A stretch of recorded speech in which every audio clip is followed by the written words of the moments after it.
आज इस कार्यक्रम में शामिल हुए, क्या कहेंगे आप दिल्ली को लेकर के खास तौर से जिस मुद्दे पे बैठे हैं? विश्व पर्यटन दिवस है और आज उसी के सेलिब्रेशन में हम लोग यहाँ इकट्ठे हुए हैं। सुबह से इसके कार्यक्रम चल रहे हैं, अलग अलग कार्यक्रमों में आज प्रतिभाग करने का मौका मिला। वाराणसी विश्व पटल पे इतना तेज़ी से उभरा है, उसी की अपॉर्चुनिटी को कैसे हम लोग कैच करें और जिस रफ्तार से हमारी स्पीड बढ़ रही है, माननीय प्रधानमंत्री जी के सारे प्रोजेक्ट्स इंप्लीमेंट हो रहे हैं, उसी तेज़ी के साथ ही हम लोग पर्यटन सुविधाओं को भी विकसित कर सकें, सर्विसेज की क्वालिटी इंप्रूव कर सकें और ज़्यादा से ज़्यादा पर्यटकों को, श्रद्धालुओं को अट्रैक्ट कर सकें।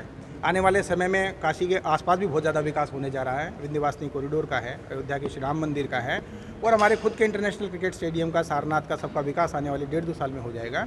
उस लेवल पे जब पर्यटकों की संख्या और भी बढ़ जाएगी, उस चैलेंज के लिए हम लोग तैयार हों और सारे स्टेक होल्डर इसमें शामिल हैं, न केवल टूरिज्म इंडस्ट्री से जुड़े हुए होटल या एयरक्राफ्ट इंडस्ट्री के लोग, बल्कि सारे के सारे लोग, चाहे टैक्सी ऑपरेटर हों हमारे, चाहे नाविक हों, चाहे टूरिस्ट गाइड हों या विभिन्न प्रकार के डिफरेंट हैंडीक्राफ्ट, हैंडलूम से जुड़े हुए लोग हों, सभी को एक लेवल पे आना पड़ेगा और एक इकोनॉमिक सोच के साथ आगे बढ़ना पड़ेगा कि हमारे शहर में ज़्यादा से ज़्यादा हम मनी फ्लो कैसे करवा सकते हैं। उसके लिए क्वालिटी और इंफ्रास्ट्रक्चर दोनों के विकास की आवश्यकता है, प्राइवेट इन्वेस्टमेंट की आवश्यकता है।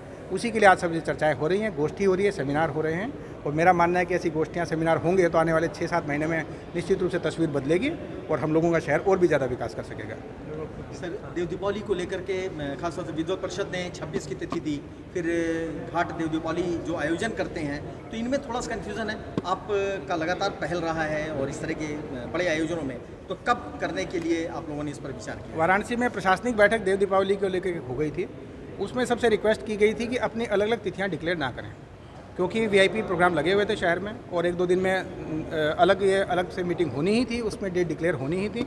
परंतु फिर वही पिछले वर्ष की होड़ मुझे लगता है लोगों को सामने देखने में आ रही है कि लोग अपने अपने एंगल से ये सार्वजनिक घोषणा करने लगे हैं। मुझे लगता है इससे बचना चाहिए, क्योंकि अब देव दीपावली में केवल एक फैक्टर काम नहीं करता, इस पूरे शहर की इकोनॉमी उससे जुड़ी हुई है।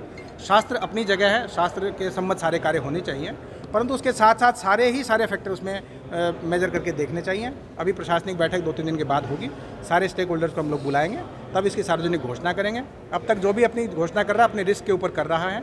हम लोग जो प्रशासनिक कार्यक्रम करेंगे उसी दिन ही हम देव दीपावली मनाएंगे। उस दिन कोई साथ आना चाहेगा तो आएगा, नहीं आना चाहे तो ना आए, क्योंकि अब सारे शहर की सारी चीज़ें प्रशासनिक चीज़ों के साथ जुड़ गई हैं।